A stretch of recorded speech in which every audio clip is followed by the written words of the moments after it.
1920వ సంవత్సరం మొదటి ప్రపంచ యుద్ధం సమయంలో మూవీ స్టార్ట్ అవుతుంది. అప్పటికే యుద్ధం అయిపోయి ఉంటుంది. అప్పట్లో రైల్ రోడ్ పనులు జరుగుతూ ఉంటాయి. అక్కడే హీరో రాబర్ట్ కూడా పనిచేస్తుంటాడు. అతనికి ఒంటరి, నా అనుకునే వాళ్ళు ఎవరూ లేరు. చిన్నప్పుడు ఒక అనాథాశ్రమంలో పెరిగాడు. అక్కడ చదువు కూడా సరిగ్గా అబ్బలేదు. ఒకరోజు ఆ ఆశ్రమం నుంచి బయటకు వచ్చేసి గ్రేట్ నార్థన్ రైల్ ఎక్కి బోనట్స్ ఫెర్రీ అనే టౌన్కి చేరుకుంటాడు. అప్పటికి రాబర్ట్ వయసు కేవలం 7 ఏళ్ళు మాత్రమే. వాడికి ఆ టౌన్ గురించి కానీ అక్కడి జనాల గురించి కానీ ఏమీ తెలియదు. పాపం ఆ ఊరంతా పిచ్చోడ్లా తిరుగుతూ ఉంటాడు. ఫైనల్గా ఒక కిరాణా కొట్టులో చిన్న పని దొరుకుతుంది. కొద్దో గొప్ప డబ్బులు రావడం మొదలవుతాయి. అలా కష్టపడుతూనే పెద్దవాడవుతాడు. మనోడికి చదువు రాకపోవడం వల్ల చెట్లు నరికే పని మాత్రమే దొరుకుతుంది. ఒక కూలీలాగా అదే పని చేసుకుంటూ బతుకుతుంటాడు. వాడి లైఫ్లో పెద్దగా సంతోషమేమీ లేదు, కానీ అలా గడిచిపోతూ ఉంటుంది. సరిగ్గా అప్పుడే తన జీవితంలోకి గ్లాడిస్ అనే అమ్మాయి వస్తుంది.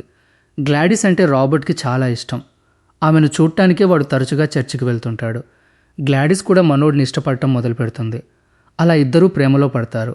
ఆ తర్వాత పెళ్లి చేసుకుని టౌన్కి దగ్గరలో ఉన్న ఒక అడవిలో సొంతంగా ఇల్లు కట్టుకుంటారు. అది కూడా ఒక చిన్న నది ఒడ్డున. సంపాదన తక్కువే అయినా సరే ఇద్దరూ చాలా సంతోషంగా జీవిస్తుంటారు. కలప కొట్టడం వల్లే రాబర్ట్కి డబ్బులు వస్తాయి, కానీ ఆ పని అన్ని సీజన్లలోనూ దొరకదు. అడవిలో పని లేనప్పుడు తప్పనిసరి పరిస్థితుల్లో సిటీకి వెళ్ళి రైల్ రోడ్ నిర్మాణంలో చెట్లు నరికే పనికి వెళ్లాల్సి వస్తుంది. రాబర్ట్ లాగే ఇంకా చాలామంది కూలీలు తమ ఊరు, ఇల్లు, ఫ్యామిలీ అంతా వదిలేసి అక్కడికి వచ్చి పని చేసుకుంటూ ఉంటారు. అక్కడే ఓ చైనా వ్యక్తి కూడా పనిచేస్తుంటాడు. మన రాబర్ట్ ఆ చైనీస్ వ్యక్తితో మాట్లాడుతూ పని చేసుకుంటూ ఉంటాడు. అలా వాళ్లకు టైంపాస్ అయిపోతూ ఉంటుంది. నిజానికి అక్కడ ఎవరికీ ఎవరితోనూ ముందుగా పరిచయం లేదు, కానీ అందరూ ఎప్పటి నుంచో తెలిసిన బెస్ట్ ఫ్రెండ్స్లా కలిసిపోతారు. అలా ఉన్నప్పుడు సడన్గా కొంతమంది కూలీలు వచ్చి ఆ చైనా అతన్ని లాక్కెళ్తుంటారు. అతన్ని ఎక్కడికి తీసుకెళ్తున్నారు అని రాబర్ట్ అడుగుతాడు. కానీ వాళ్ళెవరూ ఆన్సర్ ఇవ్వరు. ఆ వ్యక్తిని తీసుకెళ్ళి అక్కడ కడుతున్న రైల్వే బ్రిడ్జి పైనుంచి కిందకు తోసేసి చాలా దారుణంగా చంపేస్తారు. అది చూసి రాబర్ట్ ఒక్కసారిగా షాక్ అయిపోతాడు. అసలు విషయం ఏంటంటే ఫ్రెండ్స్, ఆ రోజుల్లో అమెరికాలో నల్ల జాతీయుల మీదే కాకుండా వేరే దేశాల నుంచి వచ్చిన వాళ్ళ మీద కూడా తీవ్రమైన వివక్ష, రేసిజం ఉండేది. ముఖ్యంగా చైనీస్ వాళ్ళంటే వాళ్ళకి అస్సలు పడేది కాదు. ఆ కోపంతోనే వాళ్ళు ఆ చైనా వ్యక్తిని అలా దారుణంగా చంపేశారు. ఆ సంఘటన చూసి రాబర్ట్కి చాలా గిల్టీగా అనిపిస్తుంది. నేను అలా సైలెంట్గా ఉండాల్సింది కాదు, ఎలాగైనా అతన్ని కాపాడాల్సింది కదా, అసలు నేనెందుకు అలా చేశాను, అతన్ని ఎందుకు బతికించుకోలేకపోయాను అని తనలో తానే కుమిలిపోతాడు. అలా భారమైన మనసుతోనే ఆ రోజు పని ముగించుకొని కూలీ డబ్బులు తీసుకుని ఇంటికి చేరుకుంటాడు. చాలా రోజుల తర్వాత గ్లాడిస్ని, తన కూతురు కేట్ని చూసి అతను చాలా సంతోషిస్తాడు. ఇద్దరూ కలిసి వంట చేసుకుని తింటారు. దట్టమైన అడవి మధ్యలో ఒక చిన్న ఇల్లు, ఆ ఇంటి పక్కనే ఒక చిన్న నది. ఇంతకంటే అందమైన జీవితం ఇంకేం కావాలి చెప్పండి. చాలా ప్రశాంతమైన ప్రదేశం అది. ఆ తర్వాత ఇద్దరూ కలిసి టౌన్కి వెళ్ళి కాసేపు తిరిగి ఒక ఫ్యామిలీ ఫోటో దిగుతారు. అప్పుడు గ్లాడిస్ రాబర్ట్తో, నువ్వు రైల్ రోడ్ పనికి వెళ్తే చాలా రోజుల వరకు ఇంటికి రావు కదా, ఇక్కడే లోకల్గా ఏదైనా పని చూసుకోవచ్చు కదా, అప్పుడు మనం ఇలా దూరంగా ఉండాల్సిన అవసరం రాదు అని అడుగుతుంది. దానికి రాబర్ట్ ఆమెకు నచ్చజెబుతాడు. చూడు, అక్కడైతే కొంచెం డబ్బులు ఎక్కువ వస్తాయి, ఇక్కడ చెట్లు నరికే పనికి చాలా తక్కువ ఇస్తారు. ఇంకొన్ని ఏళ్లపాటే కదా, నేను కాస్త గట్టిగా డబ్బులు సంపాదించాక ఇక్కడ ఏదైనా చిన్న పని చేసుకుంటూ బతికేద్దాం, నువ్వేం కంగారు పడకు అని ధైర్యం చెప్తాడు. కానీ ఆ చైనీస్ వ్యక్తి దారుణంగా చనిపోయినప్పటి నుండి రాబర్ట్కు తరచుగా కలలో అతనే కనిపిస్తుంటాడు. దాంతో రాబర్ట్ లోపల చాలా ఆందోళన చెందుతాడు. ఆ రోజు తాను కొంచెం ప్రయత్నించి ఉంటే బహుశా ఆ చైనీస్ అతన్ని కాపాడి ఉండేవాణ్ణేమో అని తీవ్రంగా పశ్చాత్తాపపడతాడు. ఆ వ్యక్తి చావుకి ఒక రకంగా తానే కారణమని తనని తాను నిందించుకోవడం మొదలు పెడతాడు. అలా కొన్ని నెలలు గడిచిపోతాయి ఫ్రెండ్స్. మళ్ళీ రైల్ రోడ్ పని కోసం తన కుటుంబాన్ని వదిలిపెట్టి అతను వెళ్లాల్సి వస్తుంది. కూలీలంతా కలిసి పనిచేస్తూ తమ జీవితాల్లోని కష్టసుఖాలను ఒకరికొకరు పంచుకుంటూ ఉంటారు. ఆ కూలీలతో పాటు డేవిడ్ అనే ఒక వ్యక్తి కూడా ఉంటాడు. అతను అందరికీ బైబిల్ చదివి వినిపిస్తూ ఎన్నో నీతివాక్యాలు చెబుతుంటాడు. ఒకరోజు పని పూర్తయ్యాక అందరూ విశ్రాంతి తీసుకుంటున్న సమయంలో అక్కడికి ఒక బ్లాక్ అమెరికన్ వస్తాడు. నేను కొన్ని రోజులుగా డేవిడ్ అనే వ్యక్తి కోసం వెతుకుతున్నాను, అతనెవరో మీకు తెలుసా అని అక్కడున్న వారిని అడుగుతాడు. అతన్ని చూడగానే డేవిడ్ అక్కడి నుండి పారిపోవడానికి ట్రై చేస్తాడు. అప్పుడు ఆ బ్లాక్ అమెరికన్ వెంటనే గన్ తీసి డేవిడ్ని కాల్ చేస్తాడు. అక్కడ ఎవరికి ఏం జరుగుతుందో అర్థం కాదు. అలాగని ఆ బ్లాక్ అమెరికన్ని ఎవరూ ఏమీ ప్రశ్నించరు కూడా. అప్పుడు ఆ బ్లాక్ అమెరికన్ అసలు విషయం చెప్తాడు. కొన్నేళ్ల క్రితం ఈ డేవిడ్ జాత్యహంకారం, రేసిజం అనే ద్వేషంతో నా తమ్ముడిని అత్యంత దారుణంగా చంపేశాడు. అప్పటి నుండి ఇతని కోసమే అన్ని చోట్ల వెతుకుతున్నాను. చివరికి ఇతను నా చేతుల్లోనే చనిపోయాడు. ఇప్పుడు నాకు ప్రశాంతంగా ఉంది అని చెప్పి సైలెంట్గా అక్కడి నుండి వెళ్ళిపోతాడు. నిజానికి ఎవరూ అతన్ని ఆపే సాహసం చేయరు, ఎందుకంటే అక్కడ ఎవరూ రిస్క్ తీసుకోవడానికి ఇష్టపడరు. పైగా అక్కడ ఒకరికొకరు ఎవరూ సొంత వాళ్ళు కాదు, అందరూ ఒకరికొకరు పరిచయం లేనివారే. డేవిడ్కి ఇలాంటి చావే కరెక్ట్ అని రాబర్ట్కి అనిపిస్తుంది. తనేమో బైబిల్ చదువుతూ ఇతరులకు నీతులు చెబుతాడు, కానీ అతని మనసులో మాత్రం ఇంతటి దారుణమైన విషం నిండి ఉందన్నమాట. అంతేకాదు ఫ్రెండ్స్, మొన్న ఆ చైనీస్ వ్యక్తిని చంపినప్పుడు అక్కడున్న కూలీలు కనీసం జాలి కూడా చూపించలేదు. మరి అలాంటప్పుడు ఈ బ్లాక్ అమెరికన్ డేవిడ్ మీద ఎందుకు జాలి చూపిస్తాడు? ఆ బ్లాక్ అమెరికన్ చేసిన పని కరెక్టే అని రాబర్ట్ తన మనసులో అనుకుంటాడు. అదే గుంపులో అర్నీ అనే ఒక పెద్దాయన కూడా పనిచేస్తుంటాడు. అతను ఎప్పుడూ సరదాగా జోకులు వేస్తూ అందరినీ నవ్విస్తుంటాడు. పనిలో సలహాలు ఇస్తుంటాడు, కానీ పెద్దగా కష్టపడే పనులేమీ చేయడు. పని చేస్తున్నంతసేపు పాటలు పాడుతూ మిగతా కూలీలను ఉత్సాహపరుస్తుంటాడు. రెస్ట్ తీసుకునే సమయంలో అందరూ అతని పాటలు వింటుంటారు. అలాంటి సమయంలో అకస్మాత్తుగా రాబర్ట్కి మళ్ళీ ఆ చైనీస్ వ్యక్తి తన కళ్ళెదురుగా ఉన్నట్లు భ్రమ కలుగుతుంది. అప్పుడు రాబర్ట్ అర్నీని ఒక ప్రశ్న అడుగుతాడు. మనం కావాలని చేయకపోయినా ఏదైనా తప్పు జరిగితే, లేదా ఒక తప్పు జరుగుతున్నప్పుడు దాన్ని ఆపలేకపోతే అది పాపం కింద లెక్కొస్తుందా అని అడుగుతాడు. దానికి అర్నీ ఇలా బదులిస్తాడు, బాబూ, పాపం అంటే ఏంటి, పుణ్యం అంటే ఏంటి? పాపాలు చేసేవాళ్ళు చాలా సంతోషంగా బతుకుతున్నారు. ఇతరులకి మంచి జరగాలని కోరుకునే వాళ్ళు ఎప్పుడూ కష్టాలు పడుతూనే ఉన్నారు. నాకు ఈ పాపపుణ్యాల మీద అస్సలు నమ్మకం లేదు. 2 పూటలా తిండి సంపాదించుకోవడమే ఒక పెద్ద పోరాటం అయినప్పుడు ఇక మనిషికి పాపం, పుణ్యం మధ్య పెద్ద తేడా ఏమీ కనిపించదు అని చెబుతాడు. నిజంగా ఎంత వాస్తవమైన మాట చెప్పాడో కదా. అలా చెప్పి అతను మౌత్ ఆర్గాన్ వాయించడం మొదలు పెడతాడు. రాబర్ట్ కూడా ఆ మ్యూజిక్ వింటూనే తన ఫ్యామిలీ ఫోటో చూసుకుంటూ ఉంటాడు. తన కుటుంబాన్ని అతను చాలా మిస్ అవుతుంటాడు. ఒకరోజు పనిచేస్తున్నప్పుడు జరిగిన ప్రమాదంలో 3 కూలీలు చనిపోతారు. చనిపోయిన ఆ వ్యక్తుల గురించి కానీ, వారి కుటుంబాల గురించి కానీ అక్కడ ఎవరికీ తెలియదు. దాంతో అడవిలోనే ఆ మృతదేహాలను ఎంతో మర్యాదగా పూడ్చిపెడతారు. ఆ తర్వాత ఆ చనిపోయిన కూలీల బూట్లను తీసుకెళ్లి ఒక చెట్టుకి మేకులు కొట్టి వేలాడదీస్తారు. అనామకులుగా రాలిపోయిన ఆ కూలీల బతుకులకు ఒక చేదు జ్ఞాపకంగా ఆ బూట్లు అక్కడే అలా వేలాడుతూ మిగిలిపోతాయి. కొన్ని నెలల తర్వాత రాబర్ట్ తిరిగి ఇంటికొచ్చేసరికి కేట్ చాలా పెద్దదైపోతుంది ఫ్రెండ్స్. ఆమె నడవడం చూసి రాబర్ట్ సంతోషానికి అవధులుండవు. కూతురు పెద్దదైపోయింది కదా. ఆమెను చూడగానే అతని అలుపంతా ఎగిరిపోతుంది. ఇక సరదాగా కేట్తో ఆడుకోవడం మొదలు పెడతాడు. నేను ఇలాగే నెలల తరబడి మీకు దూరంగా ఉంటే నా కూతురు ఎదుగుదలను కూడా నేను సరిగ్గా చూడలేనేమో అని భయంగా ఉంది అని గ్లాడిస్తో అంటాడు రాబర్ట్. అప్పుడు ఆమె, అందుకే కదా నేను నిన్ను ఇక్కడే ఏదైనా పని చూసుకోమని చెప్తున్నాను. డబ్బులు తక్కువే రావచ్చు, కానీ కనీసం ఫ్యామిలీతో కలిసి సంతోషంగా ఉంటావు కదా అంటుంది. రాబర్ట్కి కూడా ఆమె చెప్పింది నిజమే అనిపిస్తుంది. ఎందుకంటే అతను తన కూతుర్ని దగ్గరుండి పెంచుకోవాలి అనుకుంటాడు. ఆమెతో కలిసి సమయం గడపాలనుకుంటాడు. అందుకే ఫ్రెండ్స్, ఏమొస్తే దాంతోనే సర్దుకుందాంలే అని దగ్గరలో ఉన్న ఒక ఫామ్లో పనికి కుదురుతాడు. ఆ ఫామ్ ఓనర్ పేరు జాక్. అతను చాలా మంచివాడు, కానీ అక్కడ పనులు పెద్దగా ఉండకపోవడంతో వచ్చే డబ్బులు కూడా చాలా తక్కువే ఉంటాయి. అప్పుడు గ్లాడిస్ అతనికి ఒక ఐడియా ఇస్తుంది. మనం సంపాదించే దాంట్లో ఎక్కువ భాగం తిండికే ఖర్చు అవుతోంది కదా. అదే మనకు కావాల్సిన పంటలు మనమే పండించుకుంటే తినడానికి ఢోకా ఉండదు. పైగా మిగిలిన పంటని అమ్ముకుంటే కాస్త డబ్బులు కూడా వస్తాయి. ఆ డబ్బులతో మనం సొంతంగా ఒక కలప మిల్లు పెట్టుకోవచ్చు. అప్పుడు లాభాలు బాగానే వస్తాయి. నువ్వు కూడా మమ్మల్ని వదిలేసి సిటీకి వెళ్ళి నెలల తరబడి దూరంగా ఉండాల్సిన అవసరం రాదు అని అంటుంది. ఐడియా అదిరిపోయింది కదా. కానీ పంట వేయాలంటే విత్తనాలు, వ్యవసాయానికి కావాల్సిన సామాన్లు కొనడానికి డబ్బులు కావాలి కదా. అంటే ఖచ్చితంగా పెట్టుబడి అవసరం. అందుకే రాబర్ట్, ఇక చివరిసారిగా ఒక్కసారి సిటీకి వెళ్ళి రైల్ రోడ్ పనికి వెళ్తాను. అక్కడి నుంచి కొంచెం డబ్బులు వచ్చాక అప్పుడు ఈ ప్లాన్ మీద పెట్టుబడి పెడదాం అని అంటాడు. ఇక వేరే దారి లేక గ్లాడిస్ కూడా దానికి ఒప్పుకుంటుంది. ఆ తర్వాత ఆమె, కేట్ ఇద్దరూ చాలా బాధగా రాబర్ట్కి వీడ్కోలు చెబుతారు. రాబర్ట్ అక్కడికి వెళ్ళి మళ్ళీ కలప కొడుతూ రైల్ రోడ్ పనిచేయడం మొదలు పెడతాడు ఫ్రెండ్స్. అదృష్టవశాత్తు కిందటి సీజన్లో పనికొచ్చిన అర్నీ కూడా ఈ సీజన్కి వస్తాడు. దాంతో అతని పాటలు వింటూ ఇక్కడ కాస్త ఎంటర్టైన్మెంట్ దొరుకుతుంది. కనీసం ఒకరైనా తెలిసిన వారు ఉన్నందుకు ఇద్దరూ ఒకరినొకరు చూసుకుని చాలా సంతోషిస్తారు. ఎందుకంటే ఫ్రెండ్స్, ప్రతిసారి కొత్త కొత్త వర్కర్లు వస్తూ ఉంటారు. కానీ అర్నీ పోయినసారి కూడా ఉన్నాడు, రాబర్ట్ కూడా పోయినసారి ఉన్నాడు కదా. ఇద్దరికీ ఒకరికొకరు పరిచయం ఉండటంతో ఇక ఇక్కడ టైంపాస్కి ఇబ్బంది ఉండదని ఫీల్ అవుతారు. ఇద్దరూ కలిసే పనిచేస్తారు, రాత్రిపూట కలిసే రెస్ట్ తీసుకుంటారు. పగలంతా పడ్డ కష్టం మర్చిపోవడానికి రాత్రికి కాస్త మందు కూడా తాగుతారు. అర్నీ విషయానికి వస్తే ఈ ప్రపంచంలో అతనికి ఎవరూ లేరు, ఒంటరివాడు. తన జీవిత అనుభవాలన్నీ రాబర్ట్తో పంచుకుంటూ ఉంటాడు. అలా ఇద్దరూ చాలా మంచి సమయం గడుపుతారు. ఇలాగే కొన్ని వారాలు గడిచిపోతాయి. ఒకరోజు పనిచేస్తుండగా అకస్మాత్తుగా ఒక పెద్ద చెట్టు కొమ్మ విరిగి అర్నీ మీద పడుతుంది. పాపం అతని తలకు బలమైన గాయమవుతుంది. అప్పుడు రాబర్ట్ ఒక్క క్షణం కూడా అతని పక్క నుంచి కదలడు. తలకు దెబ్బ తగలడం వల్ల అర్నీకి మతిమరుపు రావడం మొదలవుతుంది. నెమ్మదిగా అతని నడక కూడా ఆగిపోయి మంచానికే పరిమితమైపోతాడు. అలా కొన్ని రోజులకే ప్రాణాలు వదిలేస్తాడు. రాబర్ట్ ఈ బాధను అస్సలు తట్టుకోలేకపోతాడు. ఎందుకంటే అక్కడ అతనికి అంత క్లోజ్గా ఉంటూ నవ్విస్తూ మాట్లాడేది అర్నీ ఒక్కడే. అతను రాబర్ట్కి ఒక ప్రాణ స్నేహితుడిగా మారిపోయాడు. ఏదేమైనా పని మాత్రం ఆగదు కదా. రాబర్ట్ కష్టపడి పనిచేస్తాడు. ఆ సీజన్ చివరికి రాగానే మంచిగా డబ్బులు సంపాదించుకుని ట్రైన్ ఎక్కి తన ఊరికి బయలుదేరతాడు. ఆ ట్రైన్ టౌన్కి దగ్గర పడుతుండగా సడన్గా అందరూ కొండవైపు చూడటం మొదలు పెడతారు. అక్కడ అడవిలో భారీగా మంటలు చెలరేగి ఉంటాయి. అది చూడగానే రాబర్ట్ గుండె ఆగినంత పనవుతుంది.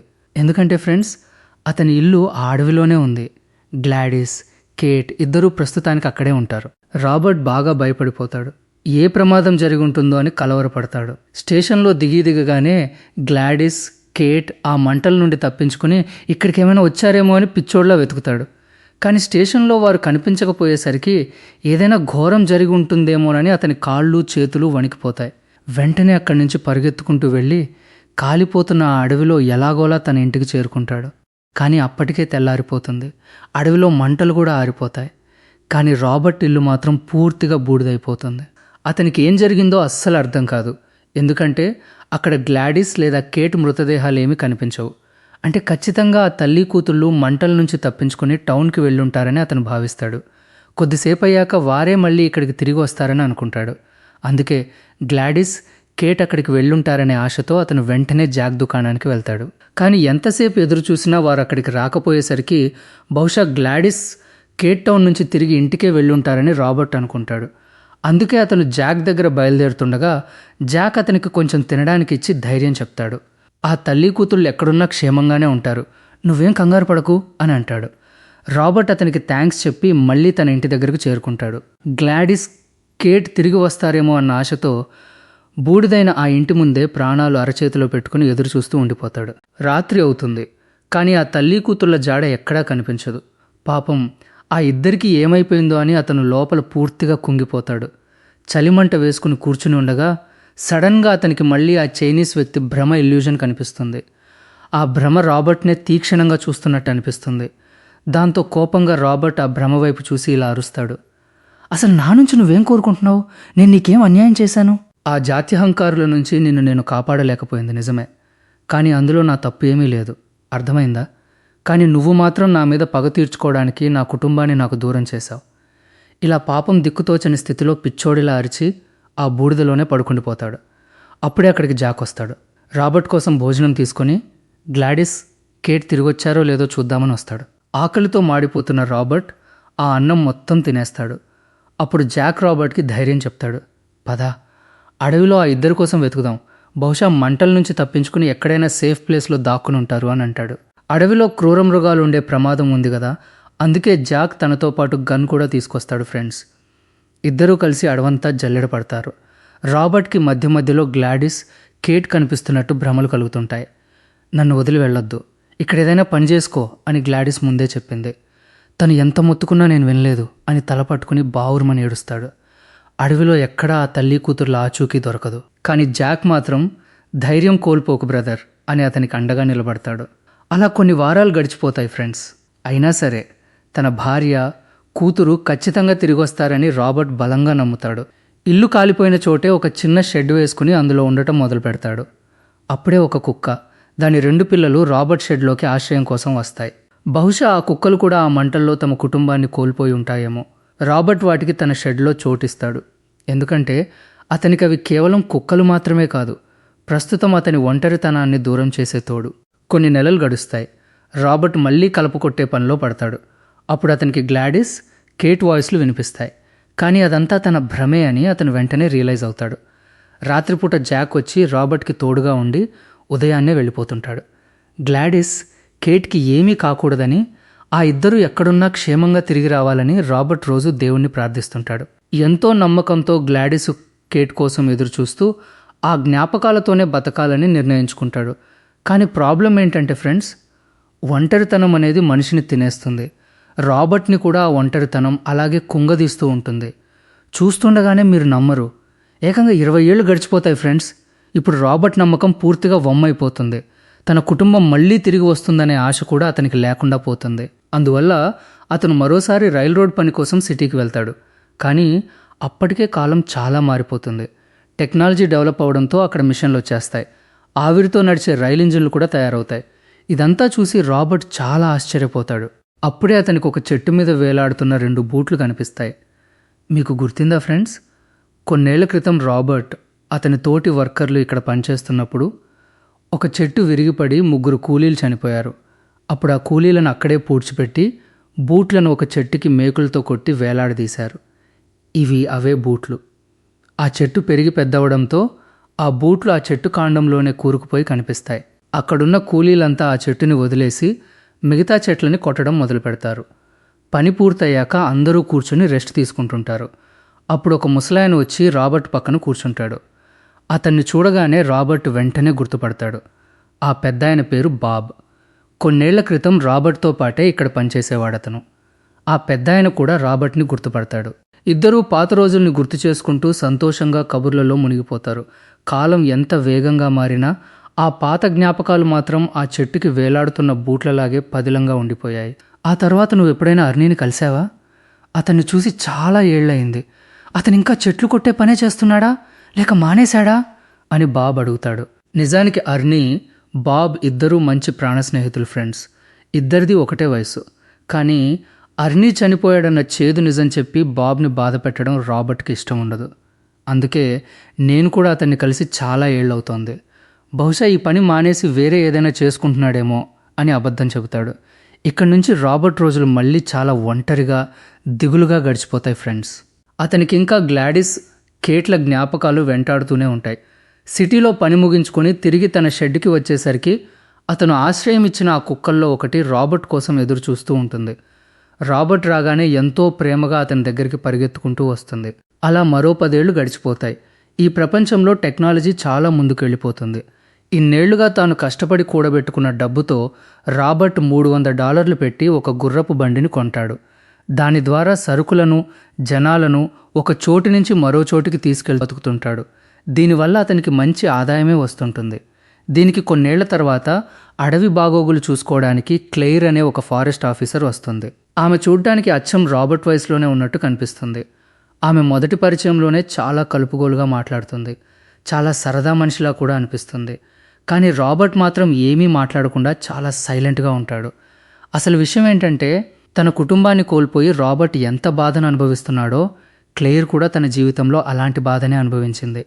కొన్నాళ్ల క్రితమే ఆమె భర్త కూడా చనిపోయాడు. కానీ ఆ విషయం ఆమె రాబర్ట్కి చెప్పదు.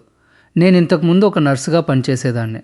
కానీ నాకు అడవుల్లో పనిచేయడం అంటే ఇష్టం కలగడంతో ఈ ఉద్యోగంలో చేరిపోయాను అని మాత్రమే చెబుతుంది. అలా మాట్లాడుకుంటూ ఉండగానే క్లెయిర్ ఉండే చోటు వచ్చేస్తుంది. ఆమె ఒక ఎత్తైన టవర్ మీద ఉంటుంది.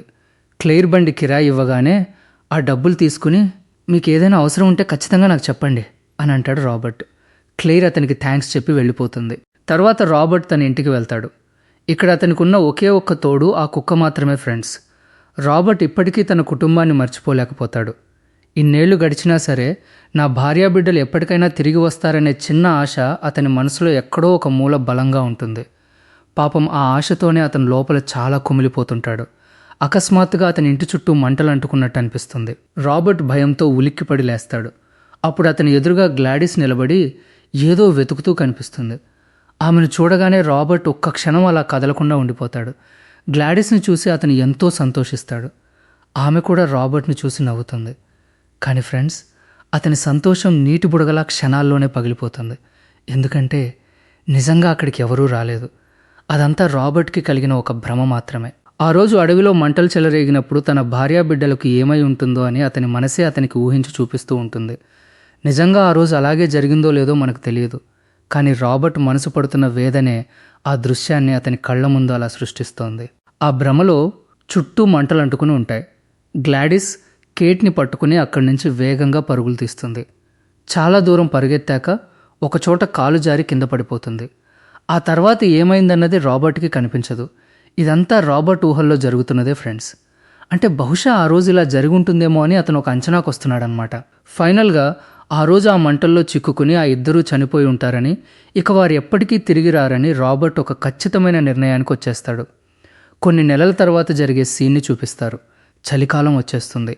అంతటి కఠినమైన చలిలో కూడా రాబర్ట్ ఒక లాంతరు పట్టుకుని చెట్లు కొట్టడానికి బయలుదేరతాడు. ఆ తర్వాత వసంత ఋతువులో క్లేర్ని కలవడానికి రాబర్ట్ ఆమె ఉంటున్న టౌన్లోని టవర్ దగ్గరికి వెళ్తాడు. ఇలా వచ్చారేంటి అని క్లేర్ అడుగుతుంది. దానికి రాబర్ట్, ఈ ఊరి మీదుగా వెళ్తూ ఒకసారి మిమ్మల్ని కలిసి వెళ్దామని వచ్చాను అని బదులిస్తాడు. సరే పైకి రండి అని చెప్పి ఆమె రాబర్ట్ని టవర్ పైకి తీసుకెళ్తుంది. అక్కడ చిన్న ప్రదేశాన్ని క్లేర్ ఒక అందమైన ఇల్లులాగా భలే అలంకరించి పెట్టుకుంటుంది. వావ్, ఈ ప్లేస్ని చాలా అందంగా మార్చేశారు. ఇంతకీ ఇక్కడ మీరు ఒక్కరే ఉంటున్నారా? మీకు భయమేదా అని అడుగుతాడు రాబర్ట్. దానికి క్లేర్ చిరునవ్వుతో, భయమా? నాకులాంటిదేం లేదు. ఇక్కడి నుంచి బయటకు చూస్తే కనిపించే ఈ అద్భుతమైన ప్రకృతి సౌందర్యం ముందు నా భయం ఎప్పుడో పారిపోయింది. నాకైతే ఇక్కడ భలే సరదాగా ఉంటుంది అంటుంది క్లేర్. ఆమె మాటల్ని బట్టి ఆమె తన పనిని ఎంతగా ఎంజాయ్ చేస్తుందో రాబర్ట్కి అర్థమవుతుంది. ఆ తర్వాత ఇద్దరూ కూర్చుని కాఫీ తాగుతారు. రాబర్ట్ కూడా తన మనసులోని భారమంతా పోయేలా ఆమెతో మనసు విప్పి మాట్లాడతాడు. ఇద్దరూ టవర్ కిందకు వస్తారు. అప్పుడు క్లేర్ అతన్ని ఒక ప్రశ్న అడుగుతుంది. ఇంతకుముందు ఈ అడవిలో ఒకసారి పెద్ద మంటలు చెలరేగాయని నేను విన్నాను, కానీ ఇప్పుడు చూస్తుంటే అలాంటి ఆనవాళ్ళేమీ ఇక్కడ కనిపించడం లేదే అంటుంది. ఆ సంఘటన జరిగి చాలా ఏళ్లు గడిచిపోయాయి. అందుకే మళ్ళీ కొత్త చెట్లు పెరిగి అడవి మునుపటిలా పచ్చగా మారిపోయింది అని రాబర్ట్ చెబుతాడు. అయితే ఆ మంటలు వచ్చినప్పుడు మీరు ఇక్కడే ఉన్నారా అని అడుగుతుంది క్లేర్. ఆ మాటతో రాబర్ట్కి మళ్ళీ గ్లాడిస్, కేట్ల జ్ఞాపకాలు గుర్తొస్తాయి. ఆ మంటల్లో తన కుటుంబాన్ని కోల్పోయిన ఆ రోజును తలుచుకుని చాలా బాధగా, ఆ రోజు నేను ఇక్కడే ఉండాల్సిందే, కానీ దురదృష్టవశాత్తు నేను లేను. ఒకవేళ నేను ఇక్కడే ఉండి ఉంటే నా భార్యాబిడ్డల్ని ఖచ్చితంగా కాపాడుకునేవాడిని. ఆ రోజు ఆ మంటల్లోనే వాళ్ళిద్దరూ కాలిపోయారని నా నమ్మకం అని గుండెలు పగిలేలా చెబుతాడు. అప్పుడు క్లేర్ అతన్ని ఓదారుస్తూ తన గతాన్ని పంచుకుంటుంది. నా భర్త చనిపోయినప్పుడు నేను కూడా ఇలాగే పూర్తిగా కుంగిపోయాను.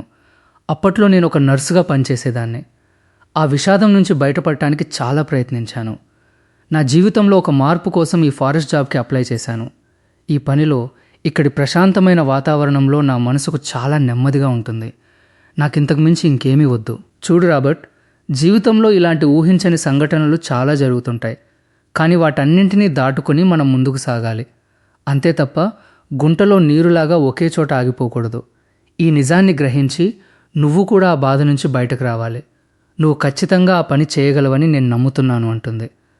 ఆ తర్వాత సీన్లో రాబర్ట్ తన ఇంట్లో ఉండి ఏదో పాత బట్టలు కుట్టుకుంటూ ఉంటాడు. అకస్మాత్తుగా బయట నుంచి ఏదో శబ్దం వినిపిస్తుంది.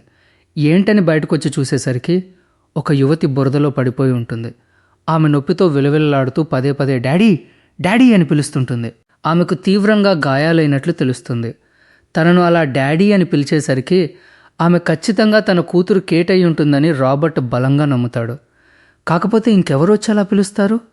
వెంటనే ఆమెను పైకి లేపి ఇంట్లోకి తీసుకెళ్లి మంచం మీద పడుకోబెడతాడు. కేట్, మీ అమ్మ ఎక్కడుంది? నువ్వెక్కడి నుంచి వస్తున్నావు అని రాబర్ట్ ఆరా తీస్తాడు. కానీ ఆమె ఏ జవాబు ఇవ్వదు.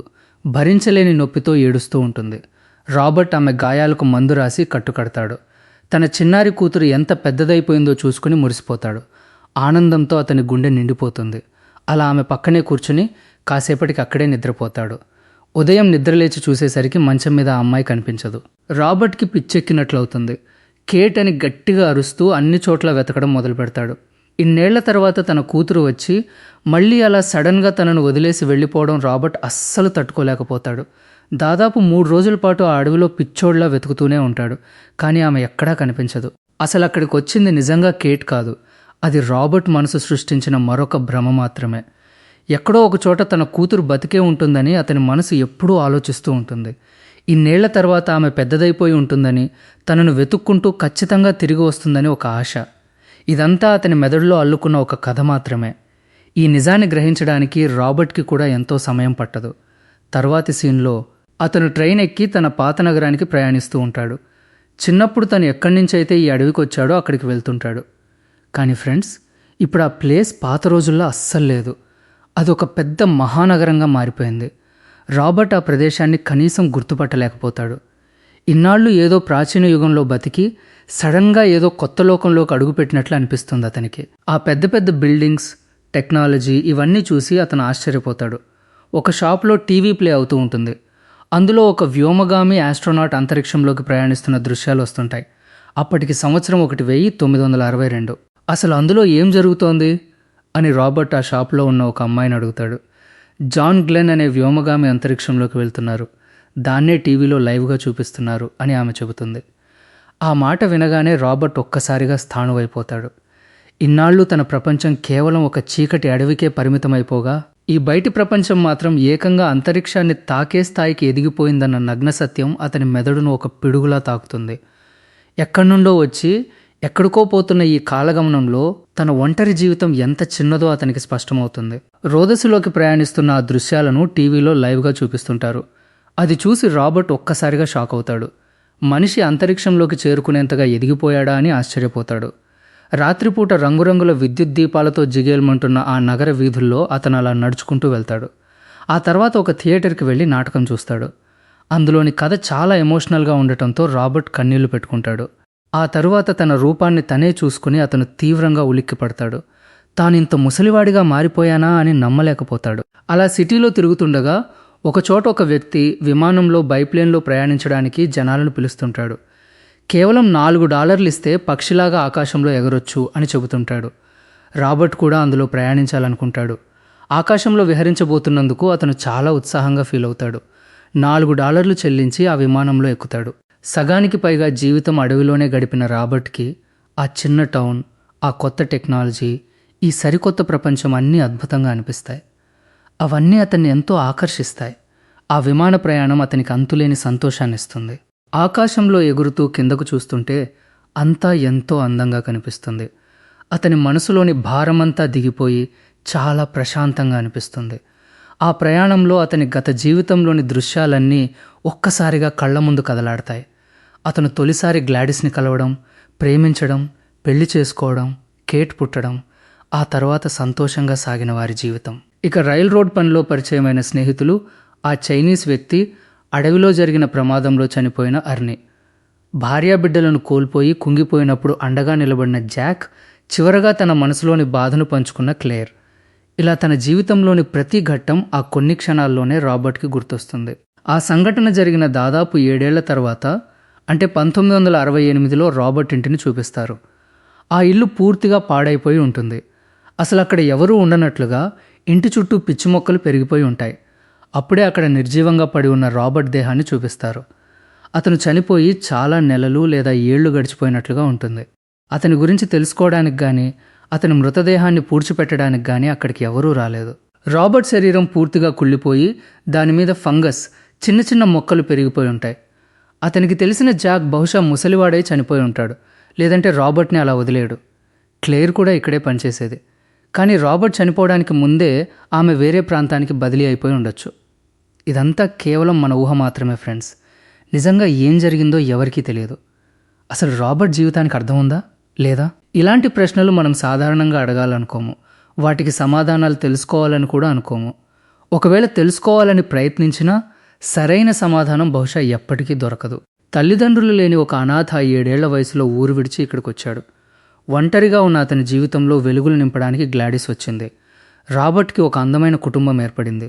కానీ ఒక్క క్షణంలో అవన్నీ ఎలా మాయమైపోయాయో కదా. తన కుటుంబం తిరిగి వస్తుందన్న గుడ్డి ఆశతో ఇన్నేళ్లు బతికాడు. కానీ చివరికి అతనికి రాసిపెట్టి ఉన్న ముగింపు ఇదేనేమో. ఆ రోజు అడవిలో మంటలు చెలరేగినప్పుడు తన భార్యాబిడ్డలకు ఏమై ఉంటుందో అని రాబర్ట్ ఊహించాడు కదా. ఆ తల్లి కూతుళ్ళు ఆ మంటల్లోనే కాలిపోయి ఉంటారు. ఒకవేళ బతికుంటే ఇన్నేళ్లలో ఏదో ఒక చోట అతనికి కనిపించే ఉండేవారు. జీవితంలో మనం ఎన్నో కోల్పోతాం ఫ్రెండ్స్. కానీ కొందరిని కోల్పోవడం మాత్రం జీవితకాలం పాటు మనల్ని వెంటాడుతుంది. కాలం ఎవరి కోసమూ ఆగదు, తన దారిన తాను వెళ్తూనే ఉంటుంది. కానీ రాబర్ట్ లాంటి కొంతమంది మాత్రం కాలంతో పాటు మారలేరు, ముందుకు సాగలేరు. గతం అనే జైలులో బందీలైపోతారు. ఆ గతం నుంచి బయటపడాలా వద్దా అనేది పూర్తిగా వారి చేతుల్లోనే ఉంటుంది. రాబర్ట్ ఆ గతం నుంచి బయటపడలేక జీవితాంతం తన భార్యాబిడ్డల జ్ఞాపకాల్లోనే చిక్కుబడిపోయాడు. అతను కొత్త జీవితాన్ని బతకలేకపోయాడు. ఈ సీన్తోనే మూవీ ఎండ్ అవుతుంది. ఈ ముగింపు సంతోషంగా అనిపించకపోవచ్చు, కానీ జీవితపు నగ్న సత్యాన్ని మాత్రం కళ్లకు కట్టినట్లు చెబుతుంది. గతం అనేది ఒక జ్ఞాపకంగా మాత్రమే మిగలాలి. అది మన భవిష్యత్తుకు సమాధి కట్టకూడదు. ఎవరొచ్చినా ఎవరు వెళ్ళినా జీవితం ఎవరి కోసమూ ఆగదు. ఈ సత్యాన్ని అర్థం చేసుకున్నప్పుడే మనిషి మళ్ళీ పుడతాడు. సో ఇది ఫ్రెండ్స్ ఇవాల్టి video. Don't forget subscribe. Thanks for watching.